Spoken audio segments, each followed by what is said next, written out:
2024 की चुनावी चुनौती, बीजेपी कुनबा जोड़ने में जुटी।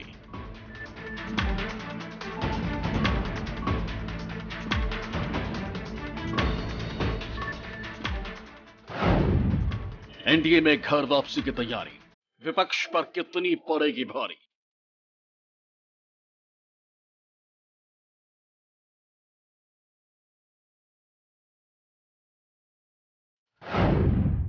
चुनावी मंथन का नया चैप्टर, अब कौन किसके लिए बेहतर।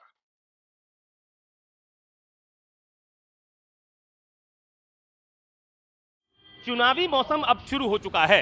हार और जीत के परिणाम को बदलने के लिए पक्ष और विपक्ष ने अपनी रणनीति पर काम करना शुरू कर दिया है।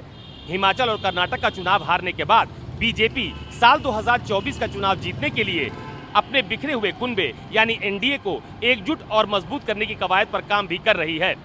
एनडीए के उन सहयोगी प्रमुख दलों को एक बार फिर साथ लेने की कोशिश की जा रही है, जिनके गिले शिकवे फिलहाल दूर हो चुके हैं। आम चुनाव से पहले बीजेपी हर राज्य में अपनी स्थिति का आकलन कर रही है और अपने कुनबे को मजबूत करने में जुट गई है। एनडीए में कहने को तो 2 दर्जन से ज्यादा दल आज भी हैं, लेकिन बड़ी पार्टियों और पुराने दोस्तों की कमी बीजेपी को खलने लगी है। साथ ही कई क्षेत्र ऐसे हैं जिन्हें चुनावों से पहले बीजेपी और मोदी नाम की अहमियत का अंदाजा हो चला है। यही वजह है कि आंध्र प्रदेश में चंद्रबाबू नायडू की पार्टी टीडीपी बीजेपी के साथ जुड़ने को बेताब है, तो वहीं पंजाब में बादल परिवार का अकाली दल भी बीजेपी के साथ आना चाहता है और बिहार में नीतीश के तेवरों को देखते हुए एलजेपी भी बीजेपी के साथ आने के संकेत देने लगी। मोदी नाम केवलम के साथ बीजेपी पिछले 9 साल से देश की सत्ता को साधने की कोशिश कर रही और यही वजह है कि एनडीए महज एक नाम का गठबंधन बनकर रह गया। लेकिन इस बार तस्वीर थोड़ी जुदा है। महंगाई, बेरोजगारी, ईडी सीबीआई जैसे मुद्दे हों या राहुल गांधी की पदयात्रा और सांसदीय जाने जैसे वाकये, विपक्ष ने तमाम मुद्दों को जोर शोर से उठाया, जिसने राज्यों में बीजेपी की मजबूती को हिलाया भी है। चुनावी मौसम में कर्नाटक हार के बाद बीजेपी को भी समझ आ गया है कि बगैर साथियों के चुनावी संग्राम को जीत पाना आसान नहीं होगा। एनडीए के कुनबे को मजबूती देने के लिए बीजेपी ने पुराने सहयोगियों को साथ लाने की तैयारी शुरू कर दी।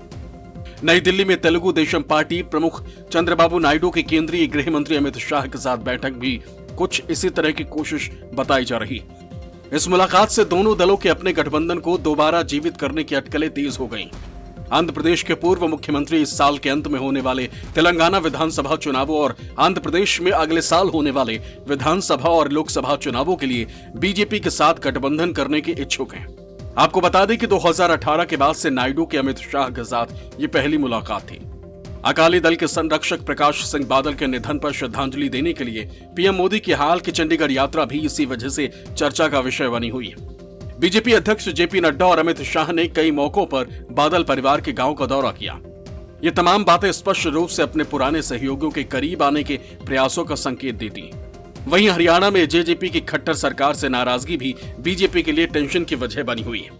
2019 विधानसभा चुनाव के बाद जेजेपी और बीजेपी के बीच गठबंधन हुआ था और बीजेपी हरियाणा में जननायक जनता पार्टी को मनाने और साधने की तैयारियों में जुट चुकी है।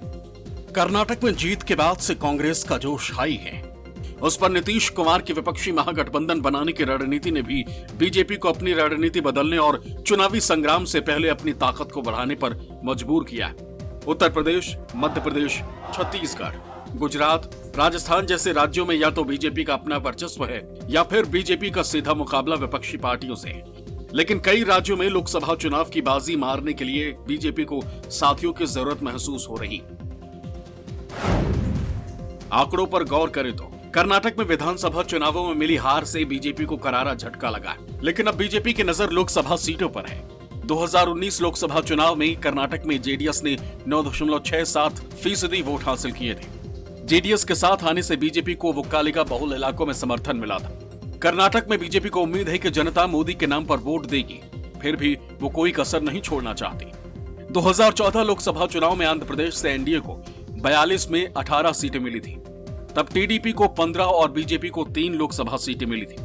2019 लोकसभा चुनाव में टीडीपी से बीजेपी का गठबंधन टूटा तो बीजेपी को एक भी सीट नहीं मिली और दूसरी तरफ टीडीपी को भी बड़ा नुकसान हुआ और टीडीपी को सिर्फ 3 सीट से संतोष करना पड़ा।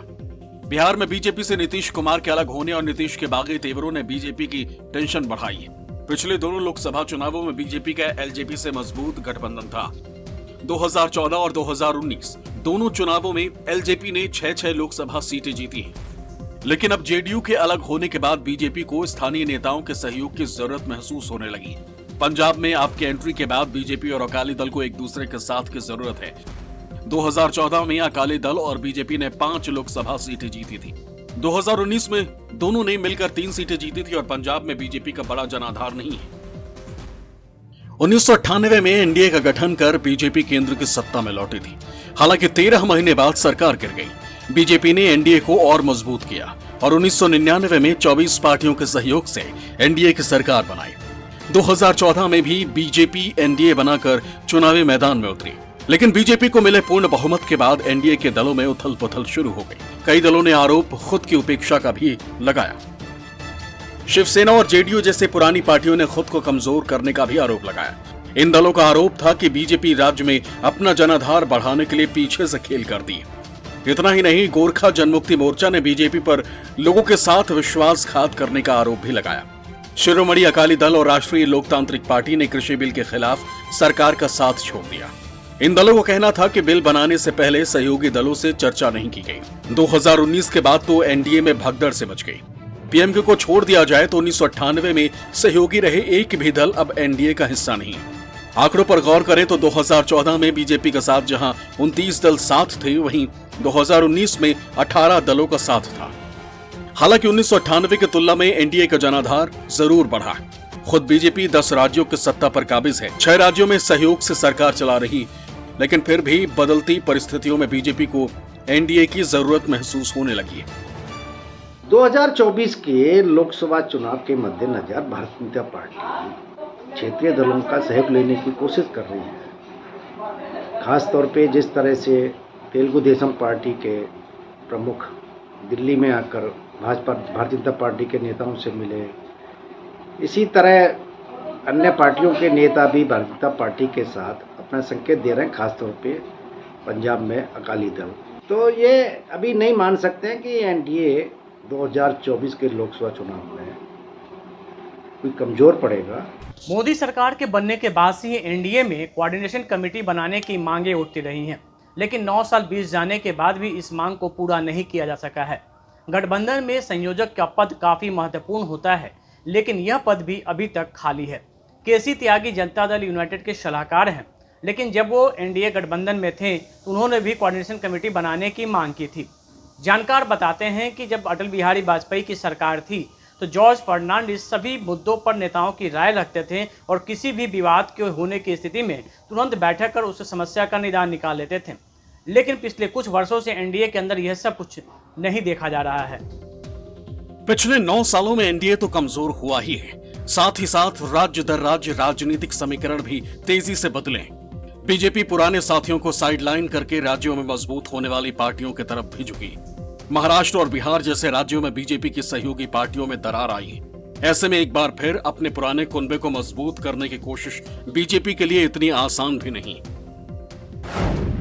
आंध्र प्रदेश में टीडीपी के चंद्रबाबू नायडू को साथ लेने की स्थिति में डर है कि वाईएसआर कांग्रेस के जगन रेड्डी से रिश्ते बिगड़ सकते हैं, क्योंकि आंध्र प्रदेश में चंद्रबाबू नायडू और जगन रेड्डी प्रतिस्पर्धी हैं और दोनों बीजेपी के सहयोगी भी हैं। बिहार में लोक जनशक्ति पार्टी में भी 2 फाड़ हो चुका है। एलजेपी और एलजेपी रामविलास में 36 का आंकड़ा है। दोनों दलों को एक रखने का फॉर्मूला निकाले बगैर गठबंधन होना मुश्किल है। महाराष्ट्र में पिछला चुनाव एकजुट शिवसेना से लड़ा था। शिवसेना के बंटने के बाद साफ नहीं है कि जनता का रुख क्या होगा।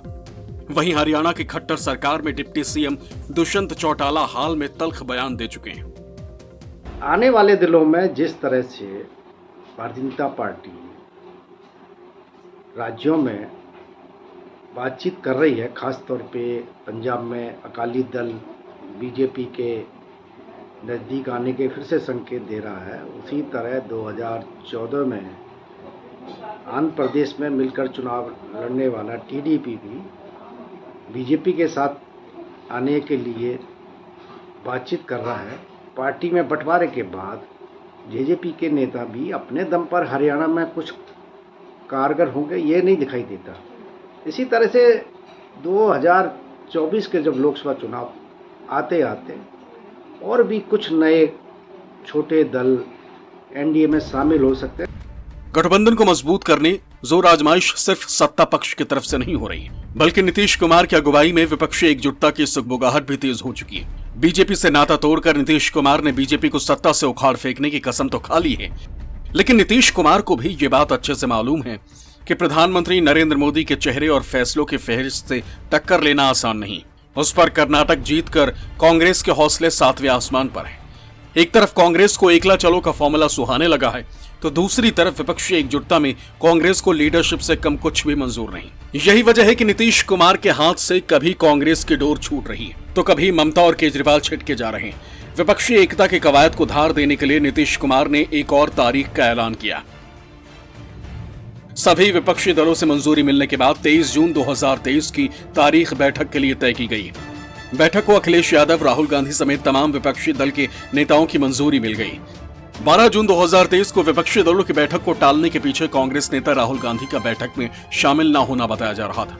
अब कहा जा रहा है कि 23 जून 2023 को राहुल गांधी भी बैठक में शामिल होंगे। नीतीश कुमार देश के हर एक विपक्षी दल को जोड़कर बीजेपी को केंद्र के साथ साथ राज्यों की सत्ता से भी बेदखल करने की तैयारी कर रहे हैं, लेकिन नीतीश कुमार के इस मुहिम से बहुत से पहले ही किनारा कर चुके हैं। बीएसपी सुप्रीमो मायावती पहले ही नीतीश कुमार की विपक्षी एकता से दूरी बना चुकी हैं। तेलंगाना के मुख्यमंत्री केसीआर ने पहले ही बैठक में आने से मना कर दिया था।